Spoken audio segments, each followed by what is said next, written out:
In this video, I'm going to tell you guys everything we know so far about Project A based off what people who have actually played the game have said. Okay, so the first thing we need to realize is the 2nd of March is when we believe there will be more official information on the game. Potentially, we get the announcement of the game's name. We might also see another gameplay trailer, and we might get things like all of the social media accounts and all of that stuff cropping up for this game, whatever it ends up being called, because of course it will not be called Project A. That is simply the internal development name for Riot's FPS title. Okay, also do check out the link in the video description below, which will take you to one of the biggest, most active Discord servers for the game so far. It's actually a pretty cool server. It's a server that I'm part of as well. All right, then, let's break this down. So this is based on a bunch of different creators, of different personalities, of different high-level players, literally the guys who have played the game so far that do not work for Riot, and they've given us snippets of information, so we're going to go through this. These are the things that we know so far are in Project A. The hero we see using green smokes is difficult to use. That's an interesting one, because it would imply that it can be maybe a little bit fiddly to deploy the smokes. You can manually control the green wall and change direction, and you can also reshape the wall. That sounds like if you guys play Overwatch, a May wall on steroids. If you can reshape it, that just sounds slightly mad, which again would sort of uphold the fact that this user does say that yes, the hero with green smokes is difficult to use. There are no smokes or flashes. However, there are hero abilities that work exactly like smokes and flashes. Now, I think what this person was trying to say here is you can't buy grenades, and we do get that confirmed as we go through this. So just hold tight for a second, guys. Visual clutter.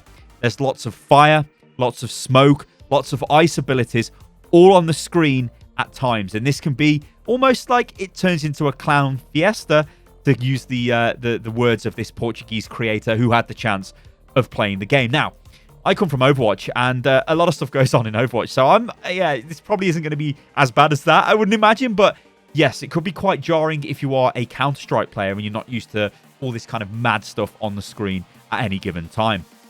There is a ground freeze ability that slows players. So again, using my Overwatch analogies, possibly like May's ultimate slows players down as they move forward, but probably nowhere near as strong. Probably more like a incendiary grenade from CSGO or a Molotov, where it sort of burns an area off, but instead it freezes an area off. Maybe something like that, potentially. The flashbang and smoke style abilities can be thrown curved, but not straight. Now, this one is a funky point, because surely you can throw stuff straight, right? Not everything's going to be curved. That just sounds a bit mad. But again, like, these are notes that are taken from creators that are not primarily English, so there might be some bits and pieces that are lost in translation. There is a side entrance with prep phase, and when the prep phase ends, you can begin fighting immediately. Now, I'm not too sure what this means. This might mean that you can... I doubt it would mean this, but imagine if you could see the enemy as you're standing in the spawn, and as soon as the prep phase finishes, you can then start firing at them. I can't in a million years imagine that's the case. So I'm not really too sure what that point is there, but this was something that was said, so we need to throw it out there.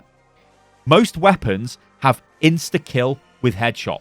Now, this would be in line with Counter-Strike, especially if you don't have full-body Kevlar with the helmet. Getting shot in the head, things like an AK-47, they're just going to kill you, right? It looks like this is a similar type of setup. All weapons have different spray patterns. Again, a very Counter-Strike thing. You have to master the spray pattern to become adept with the weapons that you use in the game. It's part of the game. It's part of the skill ceiling of the game. So, I want to say interesting to see that's in the game. It's just good news to hear that's in the game. It's free to play. Now, this has been confirmed by everybody I've seen who have had the pleasure of playing this game so far. It is free to play. You will not have to pay to play this game. It will, however, feature a cosmetic store, and there is a lot of stuff in there. Things like weapon skins have been spoken about, character skins, tons of stuff that you can buy for your character, and of course that is the primary monetization system for the game, and this would be in line with the way Riot Games generally work, especially looking at League of Legends. It is free to play, but then has a ton of cosmetics that you can buy. There is a fully featured training range in the game where you can test all abilities and weapons. I love that. Like, again, coming from Overwatch, the training range is absolutely terrible in Overwatch. But if you go to a game like Apex Legends, it's fantastic because everything is accessible. It looks like Project A is going down that route and giving us an awesome training range. And it's great. Going to be great for testing. The net code is great. There is 128 tick rate servers. Now, we've got to remember here, these people were most likely playing the game on LAN, which means there was zero ping, and everything feels better with zero ping. It will be, well, it's just instant response for everybody. I've played Overwatch on LAN, and it is a completely different game to playing it over the internet. It is just phenomenally, it's just way better. But the interesting thing here is 128 tick rate. That's very high. That means that as we're playing online, the servers update faster, they send more information, you send more information, everybody else is sending more information to the server. It's just more accurate, and that's a good thing. The AK-47 is a very powerful weapon, and flick shots feel great. But again, remember, this is most likely been tested on LAN, so everything would feel amazing compared to playing games online. There is a very, very detailed Crosshair Editor in the game.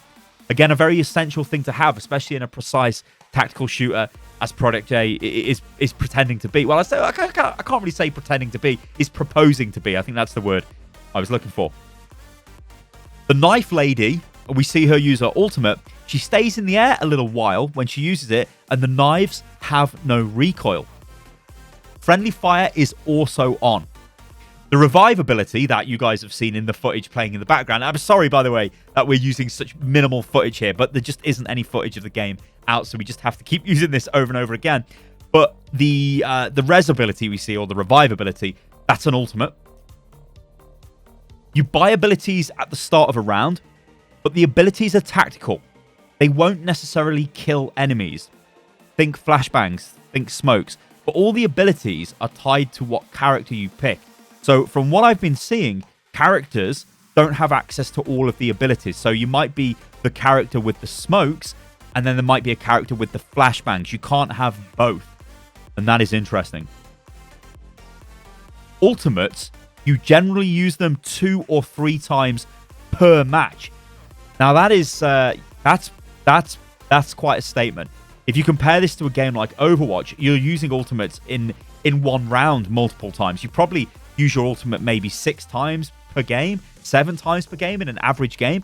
You use your ultimates a lot. And of course, certain heroes get their ultimates much quicker than other heroes. So yeah, and with Overwatch, the ultimates are generally really powerful and have a massive impact on the fight. And some of them can just outright win the fight anyway. Like you press a button and you win.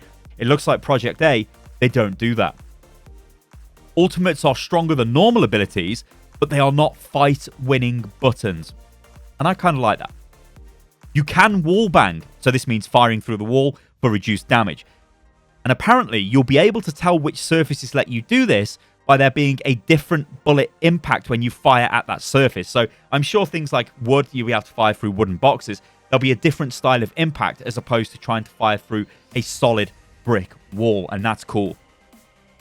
Aiming feels very smooth and exactly like CSGO. But again, remember, this was tested on LAN most certainly, so everything is going to feel super, super smooth. You can drop weapons for teammates. Very Counter-Strikey thing. You can buy stuff. You know, if you go into a round and maybe you take pity on somebody because you've got 10 grand in the bank and they've got a Glock, you might throw them a nice AK-47. So yeah, potentially you can do that as well in Project A, which again makes it more tactical. Movement is slower than CSGO. Now, the interesting thing with the movement is a lot of the testers so far have been reporting it feels really quite slow when you first sit down and start playing. But after a few hours, some of them were saying maybe after 6 or 7 hours, it feels very natural. Now, I can only assume these are people who've come from Counter-Strike. So they must be thinking like, uh-oh, this is much slower, or it must simply be much slower than Counter-Strike. Now, we do in the gameplay trailer see movement abilities. Now, there is potential here that the slower pace of the heroes is offset by using certain movement abilities. But again, we're going to have to wait until more information is available to confirm or deny that. Keeping on the topic of movement, you can bunny hop, you can strafe jump, and you can strafe hop. The weapons are realistic and not fantasy based. The abilities, however, are kind of fantasy. So this, again, we can see this in the trailers. The weapons look realistic. They've got a sort of cartoony design to them, almost like an Overwatchy type of design to them, if I can say that. Like, they don't look like CSGO weapons. They don't look like replicas of actual weapons. They look more futuristic style. It's the near future setting, which is exactly what Project A is set in. They do say that in the official trailer. It's this near Earth, future Earth setting, which is exactly the same as Overwatch. So yeah, weapons will feel realistic. Body armor is also buyable, and you can buy helmets, chest armor, and there's also a buy menu. And again, we can see the buy menu if you guys catch it in the gameplay footage, which is running past. There is a frame where the guys are sitting down playing, and you can actually see them buying primary, secondary weapons, buying armor, and buying abilities. You can't see it in massive detail, but you can sort of make out what they're going for. So yeah, there is a full buy menu in the game. You buy your weapons and your abilities at the start of a round. I think that goes without saying. Now, aim punch is present. Now, what aim punch is when you get hit, you slow down and it interferes with your aim. Counter-Strike has this. Project A has this. When you get shot, you will slow down. It will affect your aim. There is no bullet drop.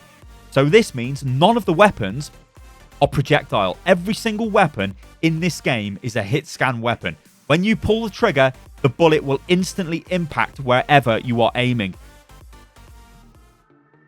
There are character styles. There are not character classes. So the styles some of the testers have been reporting are more supporty style heroes, people with flashbangs, people with smoke grenades, and then aggressive heroes that might have movement abilities to get them into range closer, and then defensive characters. And they don't really say what the defensive characters' abilities could be, although you could argue that, yeah, they could also be smokes and flashes as well. And again, about the nade thing, which I did say we would get onto, and it is literally the last point I've got, guys.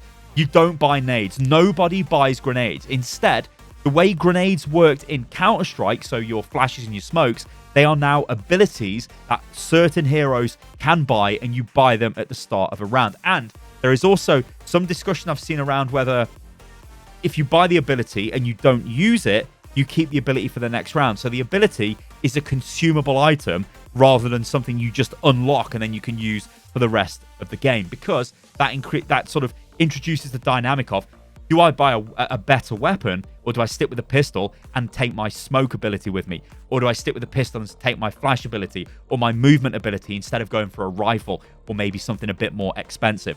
So that's all we've got so far, guys. I just wanted to keep you updated on absolutely everything we know so far based on the information that people who have tested the game have put out there. A lot of this is not in English. So what I've done is found sources. Again, some of this was in the Discord server I spoke about at the start of this video. There is a link to that in the video description below. Also, some of it was from Reddit. There is a Project A Reddit. It's not very active right now, obviously. Well, for obvious reasons. But I just wanted to bring this all together because what we're starting to see here is the way the game is shaping up and how the game's going to go forward. Like I said, guys, come back March the 2nd because we think that is when we're going to get more information on the game from Riot itself. Hopefully we get the name of the game and we get maybe some more gameplay footage and stuff like that. Okay, guys, I've been Stylosa. If you enjoyed this video and you are hyped for Project A, do hit like and subscribe to the channel for more content. I can't wait to make more content on this as the game becomes available. It's going to be awesome to watch it develop and see where it goes. And remember, guys, you can follow me on everything, which is at Stylosa, and I'll catch you guys on the next video. Toodaloo.